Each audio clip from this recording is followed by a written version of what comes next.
ஒரு விதமான சமூக அரசியல்.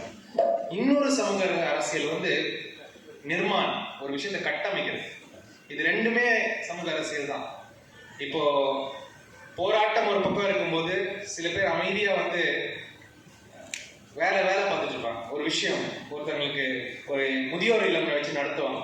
நம்ம நினைக்கலாம் இவங்க போராடலைன்னா, ஆனால் அவங்களுக்கும் போராட்டம் தான். அந்த நிர்மாண் வேலை இருக்குல்ல, அது ரொம்ப முக்கியம். சில சமயம் நாங்கள் இணைந்தெழு தமிழ்நாட்டில் இந்த டைம் எலெக்ஷன் டைமில் நம்ம அந்த வேலையை பார்க்குறோம். நம்ம வந்து அரசியல் கட்சிகளுக்கு உதவியாகவோ இந்த பாசிச சக்திகளை எதிர்ப்பவர்களுக்கு நாம் உறுதுணையாக இருக்க வேண்டும் என்பதில் ரொம்ப கிளியராக இருந்து வேலை பார்க்கணும். அதனால் வேலையை பொறுத்த வரைக்கும் மிகவும் அருமையாக தெளிவாக என்ன செய்ய போகிறோன்றத வரையறுத்து செய்த ஒரு அமைப்பு. கண்டிப்பாக இதுக்கு முன்னாடி இது எப்படி போகணும் அப்படின்றதுல எனக்கு ஒரு ஐடியா இருக்கு. அதை நான் வந்து இணைந்தெழு தமிழ்நாடுகிட்டையும் நான் ஷேர் பண்ணியிருக்கேன்.